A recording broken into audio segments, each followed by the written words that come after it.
Josh McDaniels then goes over to him and says, don't ever talk about the Patriots like that. You know how it is. There's always going to be a couple people that leak stuff. Ladies and gentlemen, Raiders star edge rusher Maxx Crosby completely roasted Josh McDaniels. New details have emerged about what happened inside the locker room when Josh McDaniels was confronted by key players on the Raiders. Now we truly know just how bad genius Josh McDaniels was. He was so bad that he even butted heads with new interim head coach Antonio Pierce. We are going to break this down as the Raiders are riding high after defeating the New York Giants and now are moving on to the New York Jets. Make sure you like and subscribe for more content from me, Wi-Fi Willie. The film is being worked on right now and I believe we will have it out Tuesday night. Get your popcorn ready for that. For now, we'll break down the latest Raiders news. It was absolutely hilarious to see the Raiders defeat Brian Daboll and the Giants. This man was heated during the game after a false start.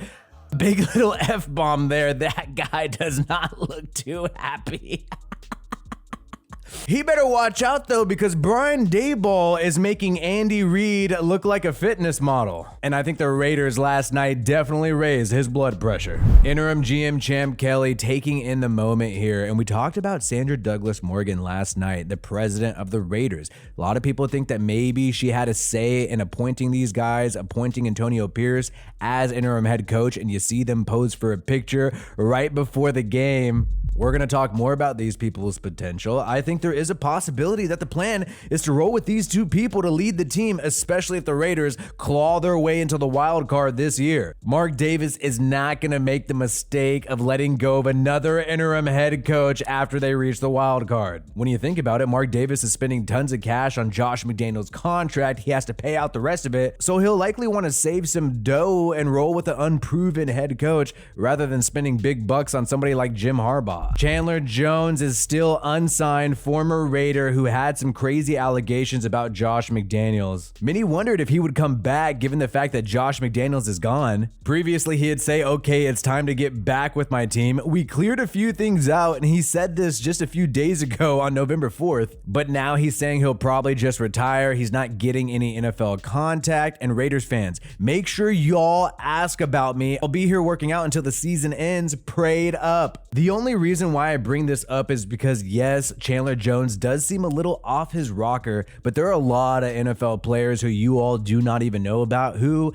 have some odd behavior as well and are still actively employed in the NFL. There are people in the NFL who have committed straight up crimes and are still in the NFL. And when you look at Chandler Jones, he is somebody who did violate some type of restraining order, but there is no felony, no big time crime that he has committed. So it really makes people wonder what the hell is going on with that guy and the NFL, not just the Raiders. We have learned more about the Thursday meeting before the Detroit Lions game. Many people believe this team meeting was a key reason why Josh McDaniels was fired. You have this team meeting, you're trying to bring people together, trying to solve some problems, and instead the Raiders had a worse game against the Detroit Lions and the problem's been completely solved now that they're rolling with Antonio Pierce. And it seems like players really confronted this guy and let it all out.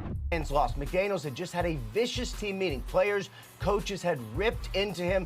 It was ugly. They voiced their displeasure. Then at practice a couple hours later, he was described as not himself. He was distant. He let plays happen.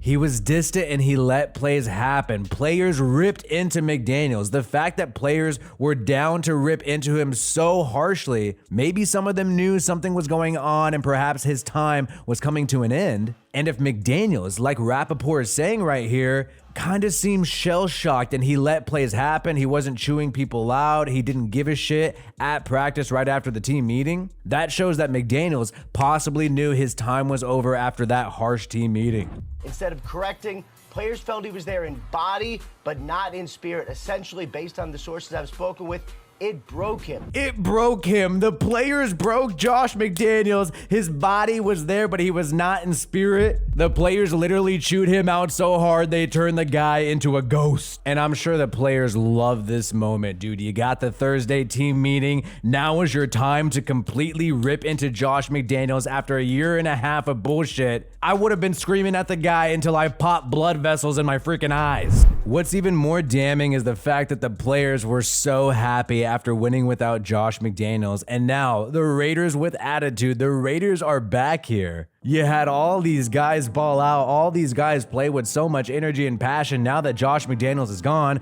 we were right. We all were really right about what was happening inside the Raiders locker room without having any sources, without having any official reports. We knew just by reading between the lines that the locker room was a disaster and they could not stand Josh McDaniels, and he was holding the team back ever since last year. Maxx Crosby, oddly enough, was one of the happiest people that I saw on the football field. This was shocking to me because I always thought that Maxx Crosby was really favorable to Josh McDaniels. He did a lot of media PR with him. He spoke highly of him. And you saw some of these weird moments during some mic'd up videos where McDaniels would try to make some jokes with Maxx Crosby. Yeah, like a pitch count today? What you mean?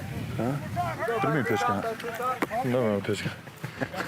Not only did Josh McDaniels butt heads with players, but he even butt heads with interim head coach Antonio Pierce. We're going to get into this report and show Maxx Crosby's reaction to this report in just a little bit. But the players unleashed on Josh McDaniels, and Pierce gave a speech on behalf of the coaches, which McDaniels didn't like. And players just unloaded on Josh McDaniels, from captain to player to player. And finally, Josh McDaniels actually had Antonio Pierce get up and speak on behalf of him and the coaches. When Antonio Pierce got up there. Isn't that crazy? Josh McDaniels is not even speaking on behalf of the coaches himself. He has to have Antonio Pierce be some kind of liaison. That's just sleazy and sketchy in itself, and another misfire by Genius Josh. He said, look, guys, we have to have our own culture. It's got to be about culture here. And he brought up the old Giants team that beat the Patriots, Josh McDaniels' team, in the Super Bowl in 2007 season. He said, bringing up the old Giants, Antonio Pierce played on the Giants, beat Josh McDaniels and Tom Brady and Randy Moss in the Super Bowl for that Super Bowl championship with Eli Manning.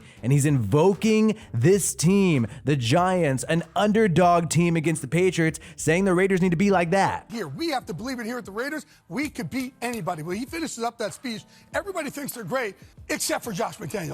Josh McDaniels then goes over to him and says, don't ever talk about the Patriots like that. And then you really saw how divided that building got. Oh my goodness. Josh McDaniels is such a lover of the Patriots, never ever a Raider, that he even defends them during a players meeting on Thursday right before he was canned. Wow. He's simping for Robert Kraft and Belichick so much that he cannot even hear an example of a locker room coming together to beat the Patriots. That got up to Mark Davis, and I think Mark Davis looked at it and go, okay, I'm going to choose the guy who believes that we can win every single week. Obviously, that's going to piss everybody off, and Maxx Crosby reacted to this report. Did you hear what Jay Glazer said about the meeting? Is there anything that maybe we shouldn't take as gospel in there? Crosby didn't say much when he was put on the spot, but the key thing he did say is that that was supposed to be family, and he was disappointed that got let out. A little irritated at first because I'm like, this is supposed to be family business. Like, this shouldn't even, I don't even know how it gets out. You know how it is. There's always going to be a couple people that leak stuff. At first, I thought this was a fake story, maybe a story just to hype up Antonio Pierce to make him look so different from Josh McDaniels, even though his first NFL job was from Patrick Graham and Josh McDaniels. But now I'm sensing that this story might be pretty valid, and Josh McDaniels actually said don't talk about the Patriots like that, given the fact that Maxx Crosby is now upset that that got leaked out. But now we are learning that Maxx Crosby was not too high on Josh McDaniels at all, and definitely thought this guy was a problem. Here he is on the Pat McAfee show talking about bringing some of the dancing back at practice, and they weren't allowed to do that before. We enjoyed it. You've seen the dancing videos and stuff. Like, we brought the Soul Train line back. So before practice, we get an offensive, defensive guy to go through the Soul Train line and dance, and just everybody gets their mind right, you know, before practice. But what he says at the tail end, which we'll get to, really says a lot about his relationship with Josh McDaniels. He is throwing the guy under the bus. Has that been happening? No, we brought it back. No, it has not been happening. No dancing allowed before practice. I wonder why. How long's So it been? How long's it not been happening, and why did it stop happening? That's a great question. That's above my pay grade. And that's the thing, Maxx Crosby's always been nice to Josh McDaniels this whole time because he's trying to be a leader on the team. He's trying to keep everybody together, and these players always got to be nice to their coaches. You never know if you're going to need that coach in the future for a job opportunity. But in this moment, I believe he throws genius Josh McDaniels under the bus. It hasn't happened in about a year and a half, so we brought it back. It was fun. A little bit over a year and a half, I think, if we were to do the math.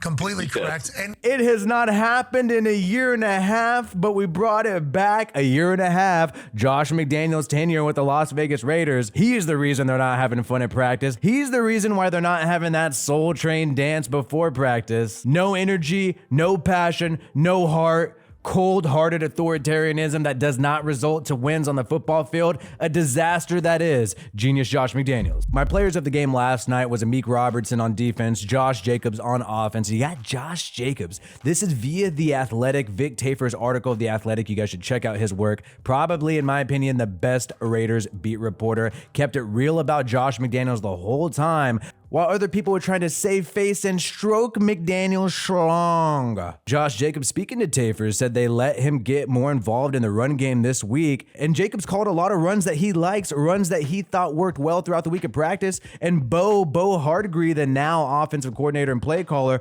called him in the right moment. So this just shows what this team can do when you get the players more involved, when it's not Josh McDaniels' way or the highway, when you have coordinators who are willing to listen to players and get them into situations that they like. This makes me optimistic about the future because the Raiders have so much talent on this team. They could lead. They don't necessarily need some coach telling them what to do every step of the way. The Raiders are getting back to practice Wednesday before they play the New York Giants on Sunday night. We will be live during this game, myself and Dial-Up Audrey, doing play-by-play and reaction to Sunday Night Football. I hope you guys join us on this channel for that moment. My name is Wi-Fi Willie. Stay tuned for the Genius Josh film coming out soon.